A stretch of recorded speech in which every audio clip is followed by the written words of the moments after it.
नमस्कार, मैं कुमार श्रीकांत आपका स्वागत कर रहा हूं। और आज बात आखिर अरविंद केजरीवाल को हराने के लिए दो जानी दुश्मन यानी कि जिसके बारे में आप सोच भी नहीं सकते थे, यानी कि कांग्रेस और बीजेपी कैसे साथ साथ आ रही है, कैसे एक दूसरे की रणनीति बनाने में मदद कर रही है। संसद में तो एक दूसरे को जोर सोरोस और अडानी के मुद्दे पर घेर रहे हैं, लेकिन दिल्ली के ठग, दिल्ली के नटवरलाल घुंगरू सेठ को सेट करने के लिए आखिर कौन सी डील कांग्रेस और बीजेपी के साथ हुई है, इस वीडियो में विस्तार पूर्वक सबसे पहले आप तक बता रहा हूं। लेकिन आप लोगों से अनुरोध है कि वीडियो को अंत तक देखिए, लाइक कीजिए, शेयर कीजिए, चैनल को सब्सक्राइब कीजिए। और अगर आपकी कोई राय है तो वो कमेंट बॉक्स में आप रख सकते हैं। और अगर मुझसे आप एक्स पे यानी कि ट्विटर पे जुड़ना चाहते हैं तो आप वो ट्विटर पे भी जुड़ सकते हैं और इंस्टाग्राम पर भी आप जुड़ सकते हैं। और वॉइस ऑफ हिंदू को, सत्य परक भारत को अगर आप सपोर्ट करना चाहते हैं तो नीचे चलते हुए नंबर पर आप अलग अलग माध्यमों से सपोर्ट कर सकते हैं। बहरहाल दरअसल अरविंद केजरीवाल ने 31 में से 20 नेताओं के टिकट काट दिए। आप थोड़ा बैकग्राउंडर समझिए। 31 में से 20 नेताओं के टिकट काट दिए। वो नेता बागी हो गए और सारे नेता अलग अलग चुनाव लड़ेंगे। और वो सारे बागी नेता अरविंद केजरीवाल का सिर फुटव्वल काट रहा है। इस बीच न्यू कोंडली, कोंडली आपको पता है जहां पर दंगा हो चुका है, कोंडली में अरविंद केजरीवाल एक ऑटो वाले के घर जाते हैं। वो वीडियो आपने देखा होगा। ऑटो वाले के घर में जाकर दोपहर का खाना खाते हैं और अपनी बीवी के साथ वो खाना खाते हैं। और खाना खाने के बाद वो अपनी बीवी को लेकर जाते हैं। पूरा फोटो सेशन होता है, पहले से कैमरा वहां मौजूद है और बैठकर चाय पीते हैं, खाना खाते हैं, दोपहर का लंच करते हैं। और ऑटो वालों को लेकर, आपको पता है दिल्ली में सरकार ऑटो वाले ही आम आदमी पार्टी के लेकर आए थे, तो उन्होंने बहुत बड़े पैमाने पर प्रचार किया था। फिर वो ऑटो वालों के लिए योजनाओं का बखान करते हैं। स्पीच मीट अलग अलग 4 चैनल अरविंद केजरीवाल से एक ही सवाल पूछते हैं। और अलग अलग 4 चैनल जब पब्लिक की बात कर रहे हैं पब्लिक डोमेन में, तो एक ही व्यक्ति से 4 अलग अलग चैनल, जो आम आदमी पार्टी का कार्यकर्ता है, ये 420 ही, ये धोखाधड़ी और ये चैनलों का, ये न्यूज चैनलों का, मेन स्ट्रीम मीडिया का जनता को मूर्ख बनाने का कार्यक्रम चल ही रहा है। इसको लेकर अलग वीडियो बनाऊंगा। लेकिन अभी तो अरविंद केजरीवाल का स्पीच, शीश महल आ गया, शीश महल की फुटेज आ गई।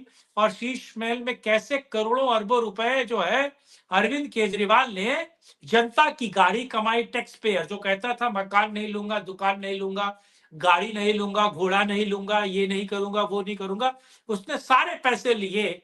और कैसे मसाज वाली एक चेयर बड़ी सी खरीदी जो लाखों रुपए की है, कैसे लाखों का पर्दा लिया और झूमर लिया, और संडास जो है वो सोने चांदी का बनवाया और लाखों करोड़ रुपए खर्च किए। इसको लेकर पॉलिटिक्स हो रही। लेकिन खबर क्या है? दरअसल आपको पता है कि आम आदमी पार्टी जीती थी कांग्रेस का वोट बैंक लेकर। आम आदमी पार्टी सरकार में आई थी 14 में, उसके बाद 19 में, और उसके बाद आपको 20 में, और अब 25 में, फरवरी में जो चुनाव है उस पे आपको पता है कि आम आदमी पार्टी का जो वोट बैंक है तकरीबन 30-32% से ज्यादा का जो वोट बैंक है, उसमें से ज्यादातर वोट बैंक यानी कि 26% का वोट बैंक वो कांग्रेस से लेकर आई थी। कांग्रेस का 28%, 29% का वोट बैंक था, जो घिसक कर 4 या 5 या 8% तक आके अटक गया। यानी कि बहुत बड़ा वोट बैंक कांग्रेस का वो आम आदमी पार्टी खींच कर लाई थी। और बीजेपी का जो वोट बैंक था वो इंटेक्ट है, वो 28 और 30 के नीचे नहीं जा रहा है। वो बड़ी से बड़ी अरविंद केजरीवाल की लहर थी, उसमें भी वो वोट बैंक कहीं नहीं गया। दरअसल आपको पता है एक नाम है जिसका नाम है देवेंद्र यादव। वो कांग्रेस के दिल्ली के अध्यक्ष हैं। भारत जोड़ो यात्रा कर रहे थे दिल्ली में। और एक वीरेंद्र सचदेवा बीजेपी के नेता हैं, बीजेपी के अध्यक्ष हैं दिल्ली के। ये दोनों, और जो खबरें आ रही हैं, जो खबरें अलग अलग सोशल प्लेटफॉर्म्स, मीडिया प्लेटफॉर्म्स पे भी है, वो खबरें सीधे तौर पर ये बता रही हैं कि इनके बीच एक मीटिंग हुई, इनके बीच एक राब्ता हुआ है। आप राजनेता हैं, नेता हैं, कोई एक दूसरे के जानी दुश्मन तो है नहीं, और ऐसा तो नहीं कि एक दूसरे को देखकर वो मारने पीटने को उतावले हो जाएंगे। अलग अलग पार्टी है, अलग अलग मत है, अलग अलग चीजें हैं एक दूसरे के प्रति, लेकिन राजनीतिक सम्मान मुझे लगता है हर एक नेता के मन में होता है। केजरीवाल अलग केस है, केजरीवाल को छोड़ दिया जाए तो इनके बीच एक मीटिंग हुई, बातचीत हुई। कहा जा रहा है कि इनिशिएटिव दोनों ने खुद लिया, यानी कि सेंट्रल की इकाई ने नहीं, इन दोनों ने खुद लिया, क्योंकि ये दोनों चाहते हैं कि दिल्ली में बीजेपी या कांग्रेस की सरकार बने, या कांग्रेस वाले चाहते हैं कांग्रेस की बने, बीजेपी वाले चाहते हैं बीजेपी की बने। तो एक स्ट्रैटेजी दोनों के बीच मीटिंग हुई और दोनों के बीच ये सहमति हुई कि हम अब जो चुनाव लड़ेंगे और हम जो अब कैंडिडेट देंगे और जिस तरीके से चुनाव का पूरी की पूरी प्लानिंग करेंगे, एक दूसरे के हिसाब से, यानी कि हमारा जो काउंटर पार्ट होगा, हमें जिसको हराना है, हमें जिसको दिल्ली की सत्ता से खत्म करना है, वो है केजरीवाल। यानी केजरीवाल को किस सीट पर कौन सा प्लेयर हरा सकता है, वो प्लेयर कांग्रेस का मजबूत है या वो प्लेयर बीजेपी का मजबूत है, और किस मजबूती से एक दूसरे को वो सहायता कर सकते हैं, और उसके बीच कैसे अरविंद केजरीवाल की लंका लगाई जा सकती है सीट बाय सीट। ये मीटिंग और ये आपसी समझ बढ़ने की बात अलग अलग प्लेटफॉर्म से आ रही है, मेन स्ट्रीम मीडिया इस पर बात नहीं कर रहा है, लेकिन ये चीजें निकल कर आ रही है। अंदर खाने ये बातचीत निकली है और अंदर खाने ये बातचीत बनी है कि अरविंद केजरीवाल को हराने के लिए कांग्रेस और बीजेपी स्ट्रैटेजी प्लान कर रहे हैं।